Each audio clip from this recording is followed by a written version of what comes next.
subscribe to our channel and press the bell icon. अस्सलाम वालेकुम तालिबात।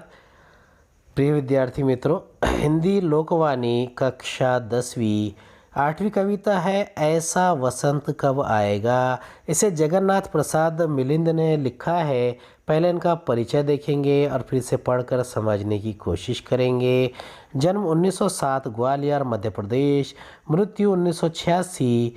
परिचय जगन्नाथ प्रसाद मिलिंद जी हिंदी, उर्दू, बंगला, मराठी, गुजराती और अंग्रेज़ी के ज्ञाता थे।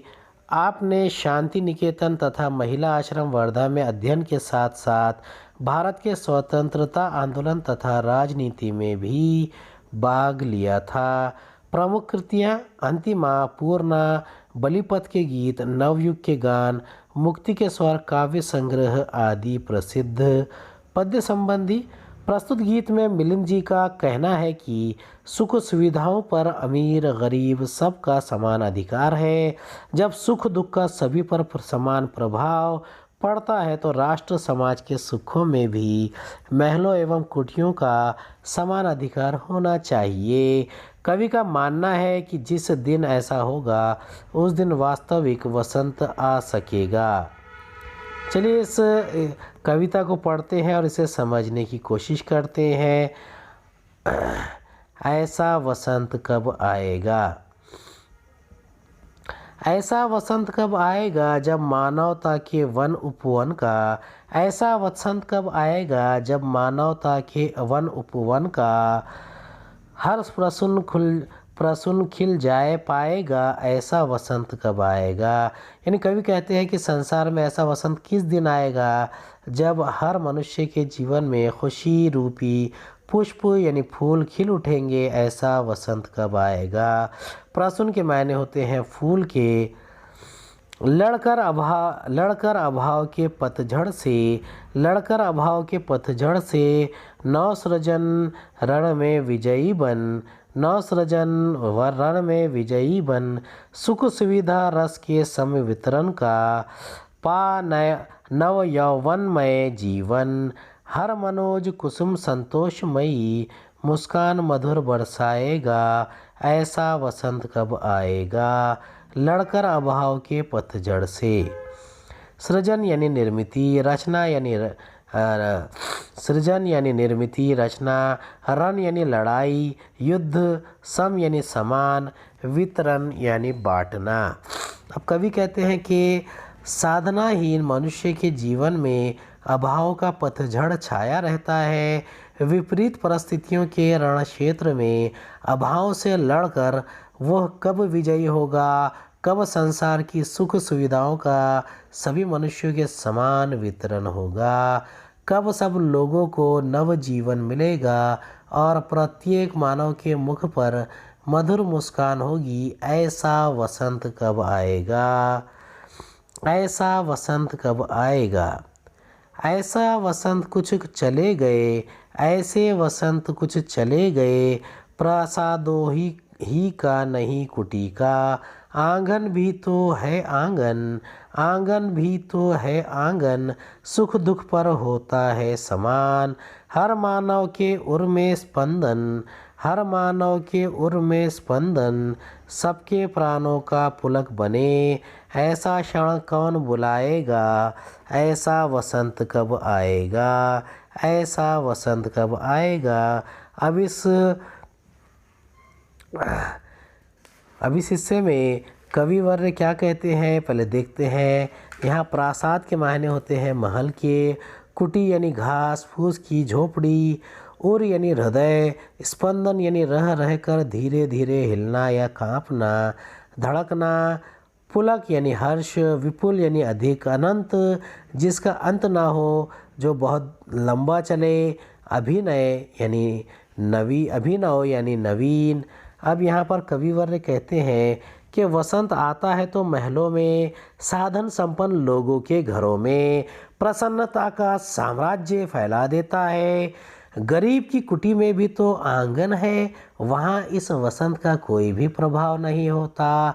सुखी क्षणों और दुखी परिस्थितियों में निर्धन और धनवान दोनों को एक जैसी अनुभूति होती है। ऐसा समय, ऐसा क्षण कब आएगा जब सभी के जीवन में एक जैसी प्रसन्नता फैलेगी? ऐसा वसंत कब आएगा? ऐसा सवाल कवि जगन्नाथ प्रसाद मिलिंद लिखते हैं, कहते हैं। कवि के मानस में स्वप्न बना कवि के मानस में स्वप्न बना, छाया था जो सीमित वसंत, छाया था जो सीमित वसंत। होगा जन जन के जीवन में, होगा जन जन के जीवन में, साकार विपुल जब वह अनंत, साकार विपुल वो जब वह अनंत। जब मनुजों का जग भू पर ही अभिनव नंदन बन जाएगा। ऐसा वसंत कब आएगा? ऐसा वसंत कब आएगा?